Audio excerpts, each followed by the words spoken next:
Guys, welcome back to another mini episode.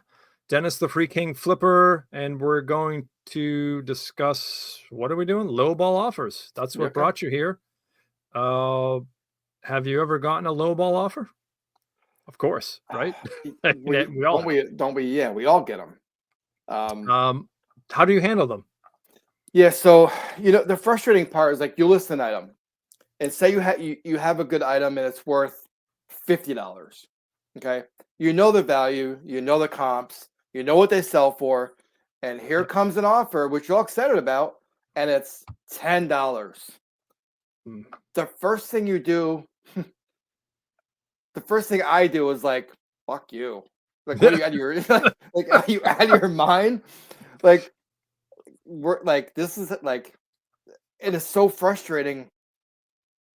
But you have to play the eBay game, right? Yes. So, what I don't do, and as much as I want to do, is I don't decline them. No. Because that's the easiest thing to do because your emotions get involved.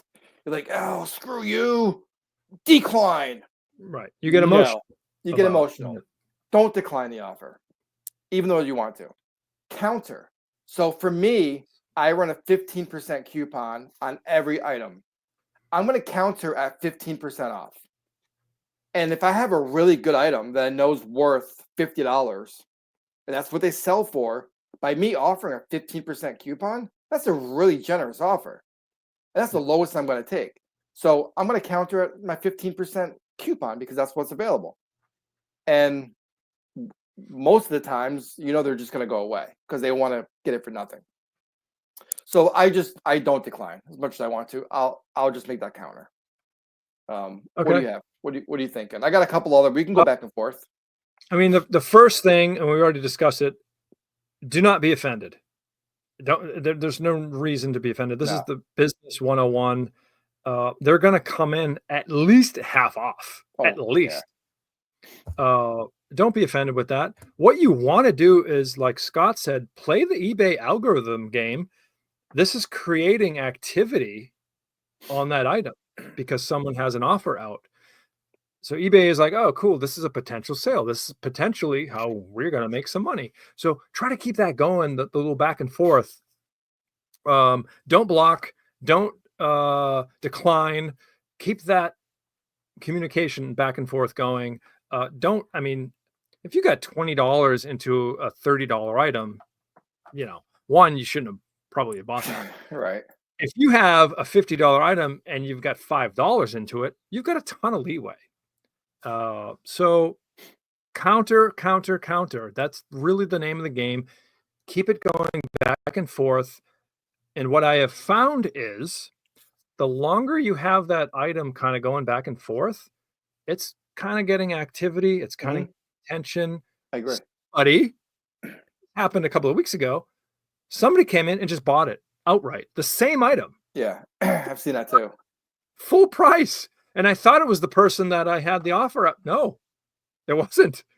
Somebody came in and just, boom, bought it out straight outright. So that's weird. I've seen that too. And I don't know, like I said, it's definitely the algorithm. Like, yes, I think it sees activity and then someone comes in and scoops it up at full price. I've seen it before. Something I do, which I'm not sure if other people are talking about it, I'll look at where they're located. And most of the times it'll say in the offer where they are. But I've also noticed recently, and I'm not sure if you're seeing this on the mobile app, is when you send out offers manually on your, say you're sending out your offer. Yeah. Have you ever seen something that comes up as a counter offer and it's like on a blue box? I haven't seen that. So I'm getting that a lot lately, and I'm not sure what it means, but when I go back in, it doesn't give you the location where they are.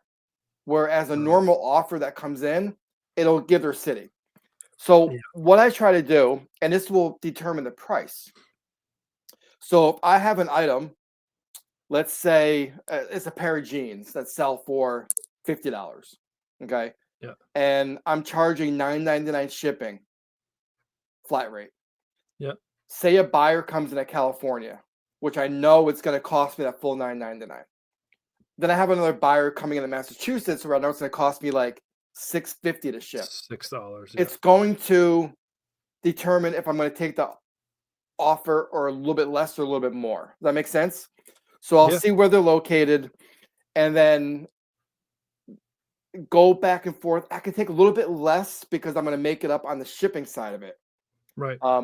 I also check their feedback, which you can go in and do. So you go in and click it, and then I always check their feedback left for others.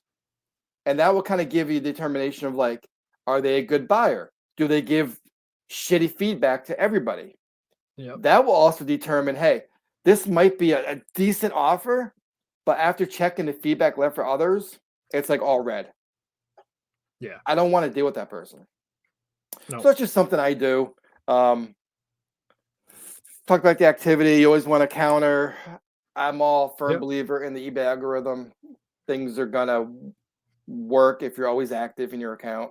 100%. But other than that, I don't know if I have any. I mean, no, that's it. Like we said, the name of the game is keeping that back and forth going. I'm not telling you you have to make a deal. I mean, if this person won't budge, they won't budge. That's fine. But if you get somebody that's serious about buying your item and you're going back and forth, $5, boom, boom, boom, boom, boom, keep it going. I mean, you'll eventually get to a point where you're either going to say, yeah, that's fair, I'll do it and I'll make the sale, or I'm sorry, this is my bottom line and I can't. And that's a good point too. And I want to add this too. So sometimes when I make a counter offer, there's a message spot. You can put a message in there. Yes. And I'll put in there, hey, I'm offering you a 15% generous discount.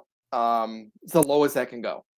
Because that way it kind of gives you that like communication without contacting the buyer. Right. So that sometimes helps as well. And you'll kind of get a good gauge by reading the room of like, if you counter and they just ghost you and disappear, you know it's never going to happen. But if you counter and they come back, like you just kind of like keep that messaging going together, and like they're a serious buyer because they want the item, you want it here, they want it here. Close the deal and get rid of the damn thing.